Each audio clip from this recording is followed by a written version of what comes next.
é lidar com essa galera, assim, mostrar pra essa galera, pra molecada, que, galera, isso daqui é uma organização, uma instituição, tem processo, tem, sabe, não é tudo eu acho que de talvez qualquer jeito. essa com certeza é uma das partes mais difíceis, né? Porque é o que você falou, a maioria é muito jovem, né? Então, por exemplo, hoje todos os jogadores da rede são maiores de idade, mas eles são beirando 18, talvez o mais velho tenha 20 e pouquinhos. E aí você tem um problema, que assim, cara, na vida profissional, né, quando você tem 18, 20 anos, se você for escolher fazer uma faculdade, você ainda está na faculdade. E aí com 23, 22, 23, 24, você vai ser talvez trainee, júnior.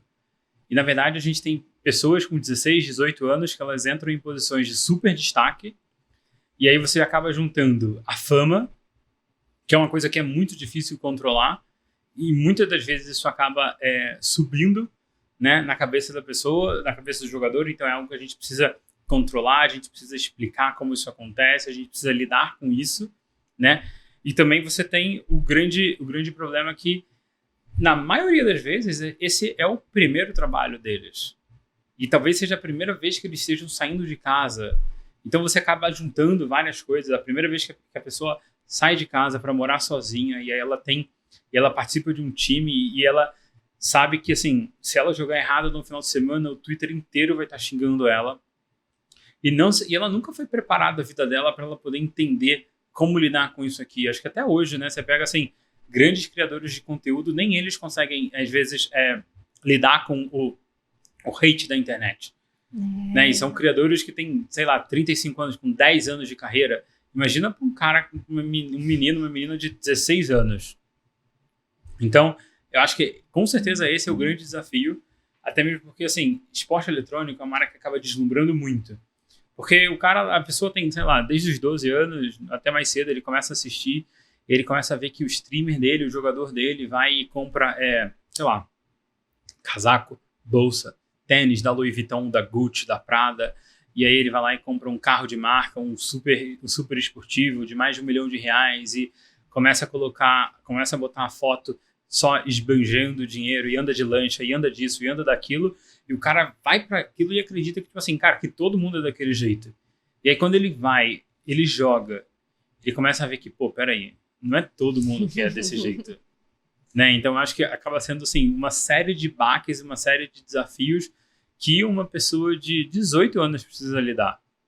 Né? Então é uma coisa que, de novo, o psicólogo é super importante, mas eu acho que para o jogador, né, para a pessoa que quer entrar, é uma coisa que ela precisa... A gente vai falar aqui que ele precisa pensar nisso, mas a gente sabe que ninguém vai pensar nisso.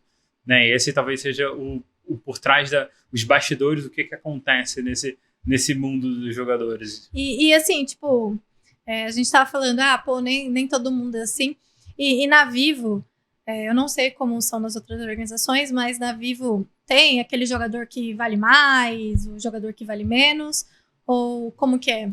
Não, claro, é muito individual, né? Eu acho que nem, por exemplo, no futebol, acho que cada jogador, ele tem, dependendo da habilidade dele, dependendo da modalidade, ele tem uma remuneração diferente, ele tem um valor de passe diferente. O valor de passe, ele depende muito em relação a o quanto ele joga, o tamanho dele, quantos seguidores ele tem. É claro que isso, pra gente, não é o mais importante no jogador. O mais importante pro jogador é que ele seja realmente bom. Mas, assim, é algo que cada um no time vai ter o seu, e alguns dos jogadores, eles acabam comentando quanto ganham pro outro, mas que é uma coisa que é mais fechado, sabe? Conta então algumas, não precisa citar nomes, se você, claro, não quiser, mas conta aí algumas histórias então que você vivenciou aí, onde você precisou pegar ali a garotada e falar, não, gente, calma, vamos abaixar aí os nervos, vamos ir para esse lado em vez desse. Eu acho que, assim, de forma geral, sempre quando você tem um resultado que não é esperado, e aí você acaba tendo, né, assim, querendo ou não, os jogadores que estão ali, eles sempre são os melhores da posição deles. Talvez ele não seja o melhor, o segundo melhor, mas ele é os melhores. E aí você tem também o treinador, que ele é o melhor. E aí é uma coisa que é muito complicada, às vezes, assim, beleza, o jogador, ele fez um movimento, ele fez uma jogada, tomou uma decisão que na visão dele era certa, na do técnico não é certo, mas aí no final das contas você tem, de novo, pessoas que na maioria das vezes são mais novas e aí os ânimos acabam ficando acalorados e assim, são nessas horas que a gente precisa intermediar, né? Que nem futebol, você vai... Qualquer esporte, na verdade, você vai no futebol, no vôlei, na corrida, né? Cara, ninguém fica falando, por favor... Não, às vezes rola palavrão, rola gritaria, e são coisas que são partes do dia a dia. Falando do dia a dia, assim, eu acho que o pessoal normalmente eles se perguntam, né? Os jogadores, os fãs que estão pensando em se tornar grandes jogadores, por exemplo, querem estar dentro do time de esportes um dia. Como que é a rotina dessas pessoas, né? Eu acho que todo mundo se pergunta isso. Será que é só ficar lá, tipo, numa lan house e jogar o dia inteiro e eu vou ficar bom e eu vou ser, sei lá, rico agora? É isso, né? Acho que todo mundo pergunta isso na vida deles. Então, acho que, cara, a rotina, ela envolve muito mais do que isso, né? Então, por exemplo, hoje, se a gente falar que todo mundo é atleta de ponta, então, assim, cara, a rotina vai envolver treino físico, vai envolver academia, vai envolver sessões de fisioterapia preventiva, vai envolver, por exemplo, sessões de psicologia individual, psicologia de grupo, vai envolver, por exemplo, jogar pra caramba o jogo mesmo, jogar de maneira individual, jogar com time, treinar contra outros times, estudar também os outros times, né? Então vamos ver replay dos times, vamos ver tudo isso. E no final das contas, assim, é uma vida que é super estafante, né? Você tem que estar muito pronto, porque é muita pedreira. Você passa ali, um campeonato de League of Legends, por exemplo, ele dura de 2 a 3 meses, e 2 a 3 meses você 24 horas por dia pensando naquilo. Tudo bem que não dura um ano inteiro, mas enquanto o campeonato é 24 horas pensando, porque são pessoas extremamente competitivas, e no final das contas sempre vai ter alguém que vai estar fazendo mais que você. Né? Então, se você para agora, e se tem uma pessoa que não parou? Ela vai ficar melhor que você? Ela vai entender mais rápido? Então, acho que assim, é um ambiente que é extremamente competitivo, mas ele não envolve só o jogo, né? Ele envolve isso que eu falei. Então, se alimentar direito, a gente, por exemplo, monitora sono, a gente monitora, por exemplo, exame de sangue, ureia, tudo isso a gente monitora porque são os sinais vitais. A gente precisa poder entender quando uma pessoa está chegando no nível de estresse dela, se ela está performando ou não. Então, é uma rotina que ela acaba sendo bem puxada. Todo um ecossistema. Né? Mas tem situações assim que, por exemplo, que a organização não consegue controlar. Por exemplo, esses tempos atrás teve o caso aí do Titã, que descobriu que era pai, e aí virou aquela repercussão no Twitter, todo mundo falando um monte de coisa. A outra jogadora que foi acusada de pedofilia assim, e aí a organização tem dois lados. Ou acolhe isso e fala, olha, você é só um moleque, vamos lá, vamos deixa eu te mostrar um outro ponto. Ou então afastar aquele jogador. Como que a Vivo lida com essas situações? Eu acho que assim, são dois casos bem diferentes, né? A gente precisa entender que, antes de tudo, todo mundo são pessoas, mas que no final das contas, a gente não é juiz de nada.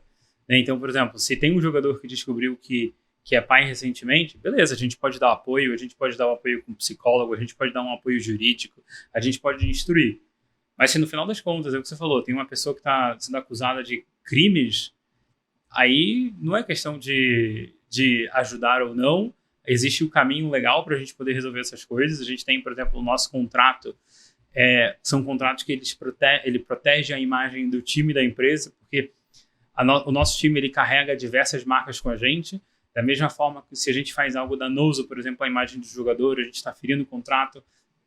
Isso também é verdade, se o jogador faz algo danoso, né? Então, se ele se envolveu em coisas, por exemplo, super polêmicas, ou coisas que são, por exemplo, como você disse até atos criminosos, aí a gente simplesmente rescinde o contrato e beleza, cara, vai lá procurar a justiça. Não tem muito, né? A gente não é juiz, existe o caminho certo. Eu acredito pessoalmente que assim, cancelamento na internet nunca é o caminho. Acho que as pessoas, às vezes, elas acabam esquecendo isso, que existe um meio legal para a gente poder resolver as coisas, né? Porque só o meio legal vai dar a solução definitiva, né? E eu acho que assim, cara, se isso acontece, eu acho que acontece como qualquer pessoa pode estar suscetível a esse tipo de coisa, né? E automaticamente, quando a gente identifica algo que é mais sensível, algo que pode chegar nesse nível, a gente imediatamente age porque a gente tem uma imagem que a gente construiu durante 10 anos que a gente precisa zelar com ela. Exatamente, né? Até porque a organização não é pai e mãe da pessoa, apesar de estar lidando ali com uma faixa etária jovem, também não tem que ficar... Mas dependendo da coisa, acho que nem pai e mãe pode ajudar, né? Ai.